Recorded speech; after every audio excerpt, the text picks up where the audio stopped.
Good day, good day. I think we're at day 4. Hmm.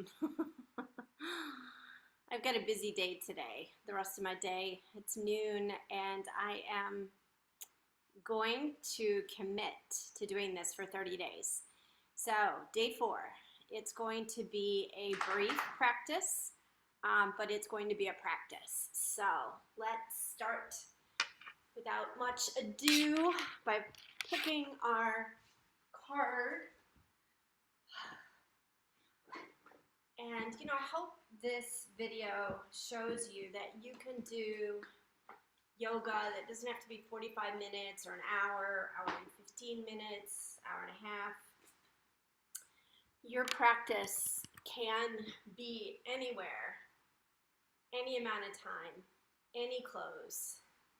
You can wear your pajamas, you can wear yoga clothes, whatever works.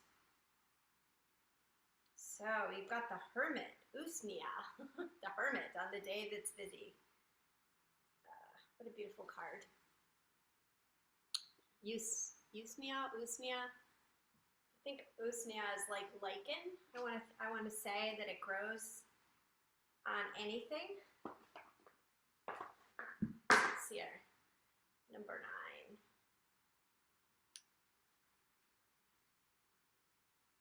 9. Usmia. Withdraw into sacred solitude. Gather treasures from the darkness. Emerge with the light. A wreath of usmia lies on a bed of fresh snow. Rose hips, cottonwood twigs, dandelion roots, pine cones, and crows and gull feathers are tucked inside the nest for safekeeping. 3 quartz crystals lie above the nest pointing north, while a single owl feather lies beneath. A candle is lit in the center of this offering. Rest and stillness are good medicine. Go within, listen for your own voice. Clarity is found in places empty of others' thoughts and ideas. Usmia is also called old man's beard. Grows long and healthy on trees where the air is clean. Find your mountain.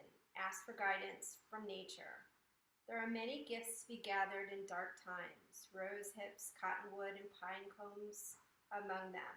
Seek understanding from the allies you encounter during your time alone. A reliable fire starter, Usmia may save a life on a cold night, just as the perfect insight can warm a dying soul. When you're ready, let wisdom glow. Keep Usmia on your dashboard to remind you to slow down. Create a wisdom nest. Ask allies and symbols that guide your quest for understanding. Craft Usmia fire starters and light them before beginning council with a sacred circle. You can kind of see what they were talking about. So, let's get this party started. Make sure you hydrate with plenty of water. You're going to purchase clothing. See if you can get recycled clothing. I think this is recycled rubber, although it does come from Australia, so it's kind of a long footprint. So let's come into downward facing dog to start. So finding your down dog, pedaling out your dog.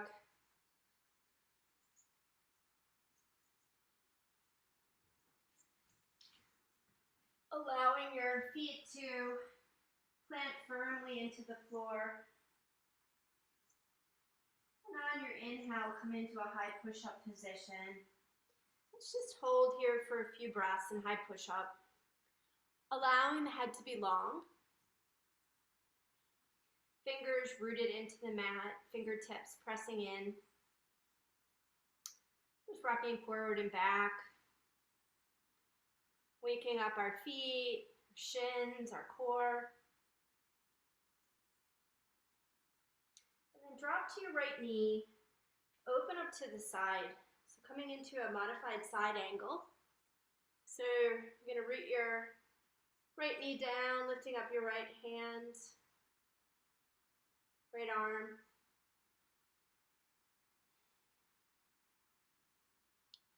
And then just flowing to the other side, coming back into high push-up. Mindfully placing that right foot back to drop to your left knee, coming into your opening on the other side.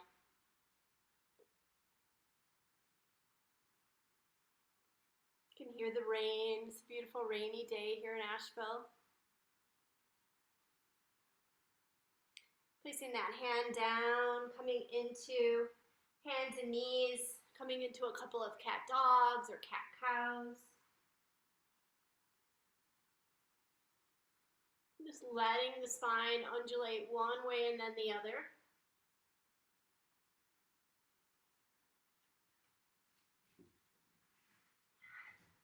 And then just dropping down, let's come into a modified version of Cobra.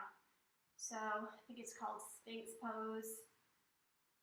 So taking our finger pads into the floor, just pushing back, almost isometrically pulling back towards your core as you lift up. And closing your eyes, just take a few breaths here.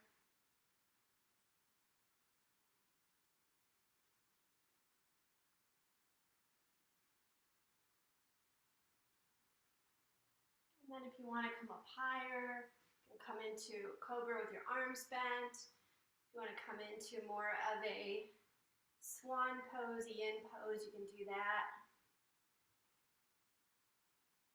So you can be, again, on your forearms in Sphinx. You can be in swan or modified version. Just take a few breaths here, maybe once again closing your eyes.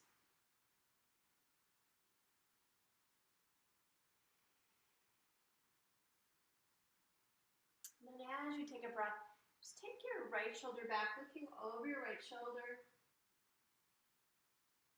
And coming back into center, take your left shoulder back, just peeking over the left shoulder. And coming back into center, let's just do some Cobra push-ups.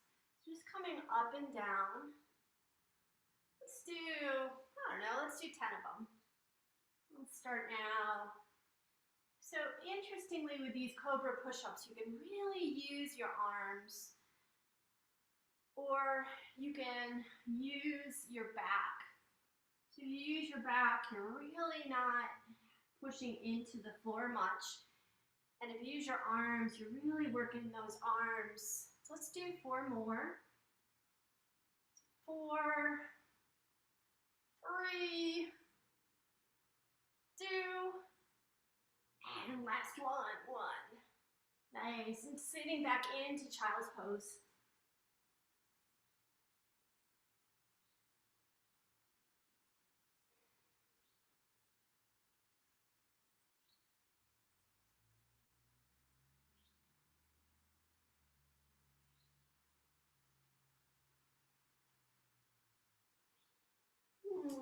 As we come up to all fours, we're going to step our right foot between our hands and just wake up our leg, our right leg, as we lean forward and back.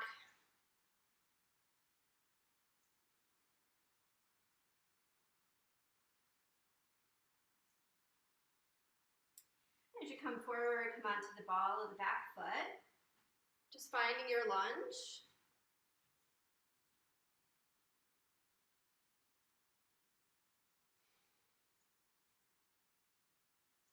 Root the back heel, come into warrior 2. So drishti is fixed out in front. Then standing up, turning the right foot in, and then just find goddess pose. So sitting into goddess. Maybe move around to start into your goddess. So just kind of want to keep our spine rooted, straight rooted. So the tailbone is our root. Just imagine this red line from the tailbone down into the floor, rooting the first chakra.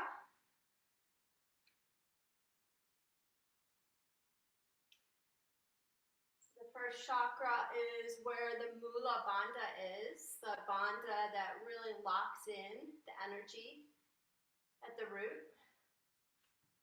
Muladhara.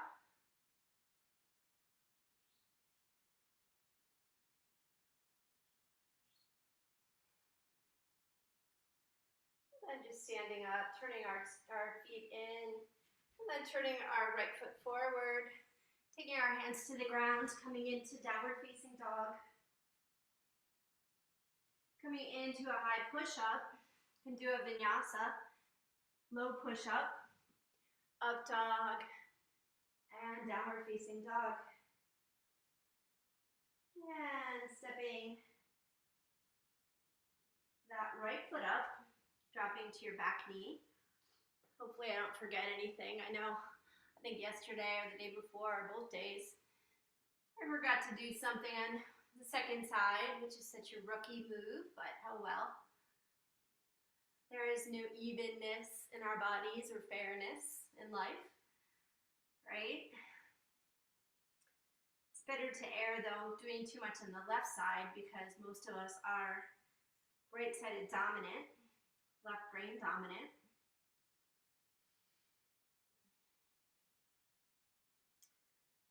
And as we move forward and backwards, hinging forward, and then as we hinge back, we can really feel it, hopefully, in a good way in the hamstring. And then we come forward, coming into our lunge. Arms sweep up overhead. Shoulders are down, arms are straight. It's a great place to feel that root chakra again. So lifting up Mula Bandha, just kind of a very subtle lift in the perineum. It's kind of like we're holding ourselves as the earth holds us.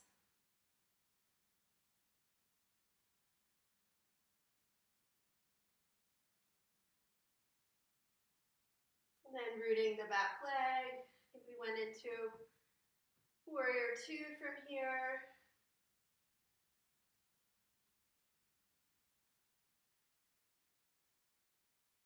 And then placing our hands on the floor. I'm going to step back into downward facing dog. Coming into high push-up. All the way to the ground, or chaturanga to up dog. And then downward facing dog. We're going to step our feet up and coming up to standing. Let's do tree pose. So we're going to root our left foot down, bringing our right foot up. I'm just finding our version of tree. I think if you're watching this, you probably have done at least a few trees, so you know how that tree feels in your body. So really allow it to be organic, an organic tree, maybe an oak tree like yesterday's tree was, the card that we picked. That sturdy oak is so patient as it grows. Its essence just rooting so far down into the earth before it lifts up into something majestic and sturdy.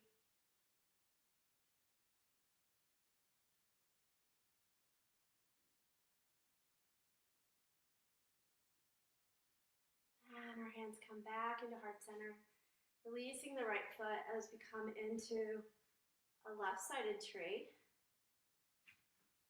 You have to find your tree. Let your tree find you. Once again, finding a way to make it your tree. Capturing the essence of that groundedness within that root chakra. first chakra resonates with the color red. Just kind of, it's like the blood of us, the life force that dates back forever, our soul imprint that is aligned with our ancestry, our blueprint, so to speak.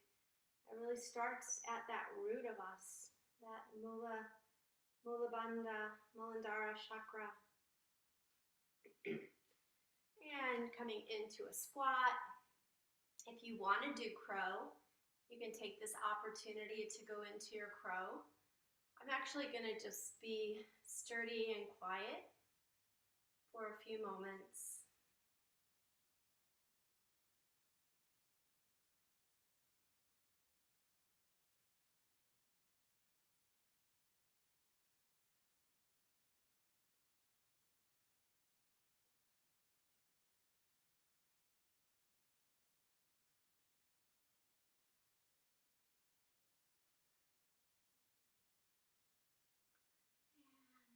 After you've played, finding downward facing dog,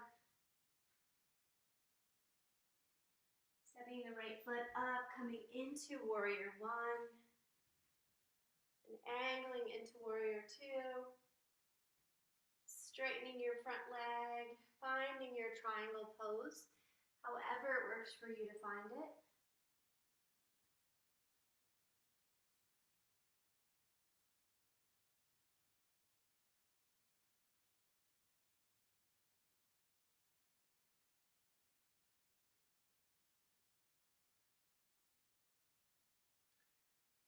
And look, bending your front leg, looking down, step into Ardha Chandrasana, half moon. Chandra meaning the moon, Ardha meaning half. Just finding your half moon. You can use a prop to bring your arm up, your hand up.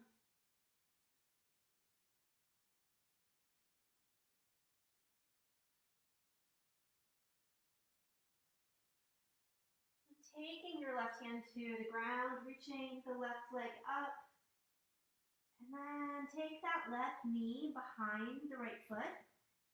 Just finding your seat on the ground, sitting up nice and tall, and twisting to your right. So this is our Ardha Matsyendrasana. I think it's called Lord of the Fish.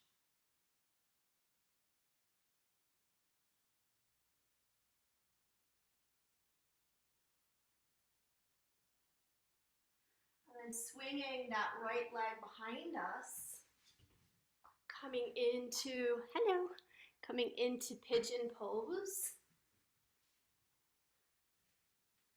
So finding pigeon on the left side.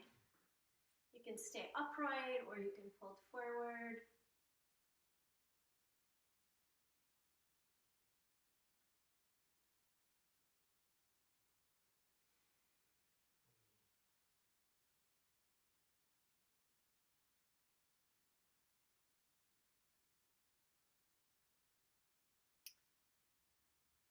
Holding for a few more breaths before stepping back into downward facing dog. It's coming into down dog. Just walking the dog out. And let's reach the left leg in the air, bend the knee. Let's just do some knee circles with the left side. This is something I forgot the other day on the left side. Too late to make up for it, right? Never too late to correct a mistake. Lifting that leg up when you're ready, stepping it up into warrior one, Virabhadrasana 1, and then Vira 2, and then straightening the front leg. I like to, of course, stick my butt out as I find my triangle pose. Finding Trikonasana.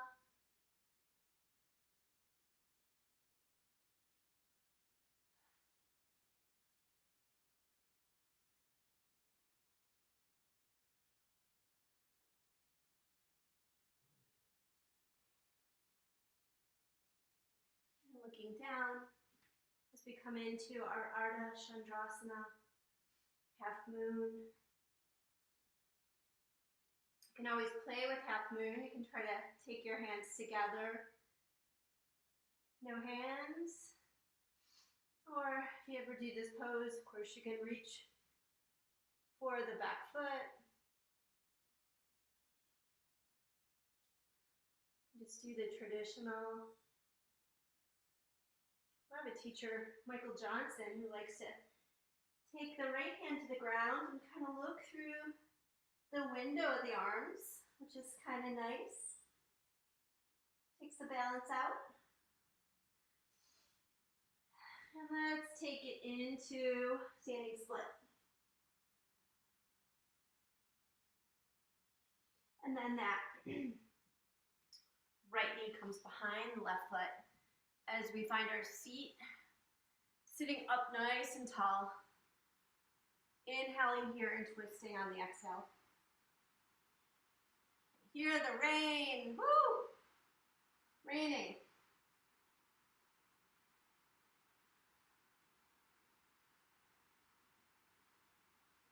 Coming back into center. I was supposed to go on a hike with some girlfriends, but they're coming over for tea. And I go out for dinner with Liam. And then I have a book club. But right now we're doing yoga. So be here now, in the body, with the breath. In pigeon on the right.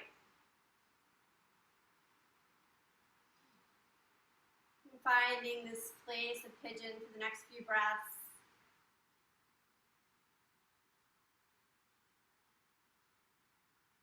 Tuning in to the body, to the breath.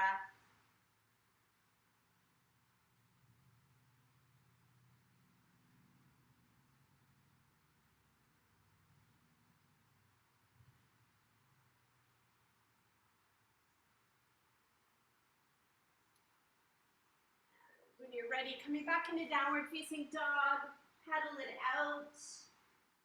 If you want to reach the right leg up and do hip circles, you can.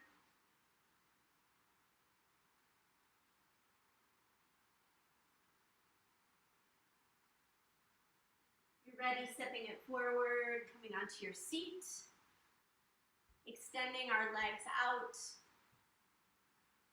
Opening up the sitting bones, so those sitting bones are firmly planted. Once again, finding that root chakra, that Muladhara.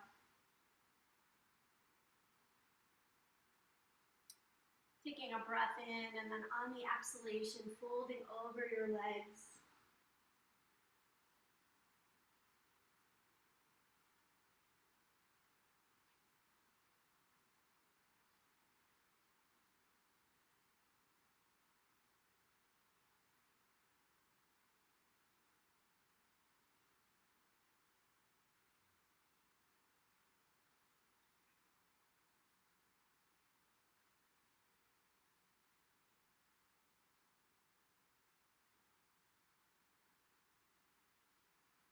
And then your next breath coming up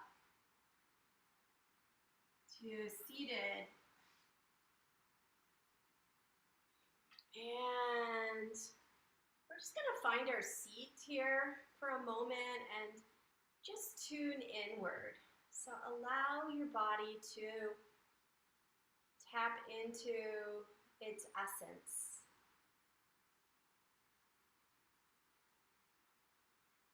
Almost like you're reaching down deep within the body, deep into the core. Maybe that core that connects you with Mother Earth, with Gaia. Just feel that connection with source energy.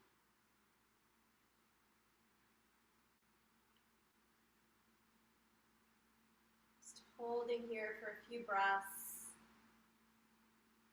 This repose.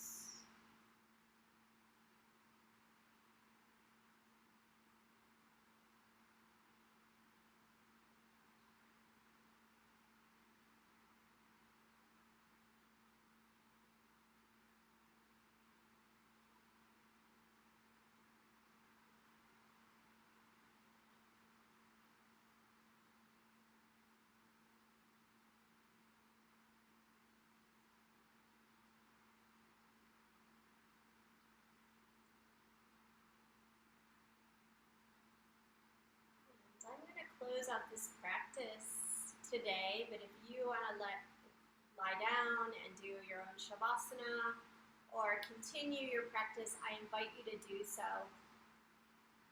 Drawing our hands together in heart center, thanking Mother Nature for her divine gifts for us, gifts that are in the plant world, the tree world, and the sky beings that drop rain, the water element, down into our earthly plane. The merging, basically, of the first and second chakra, the chakra of the grounding red and the creative force of water that resonates with the color orange. We thank each other and all that is with a namaste. Namaste. Have a good Sunday. See you tomorrow.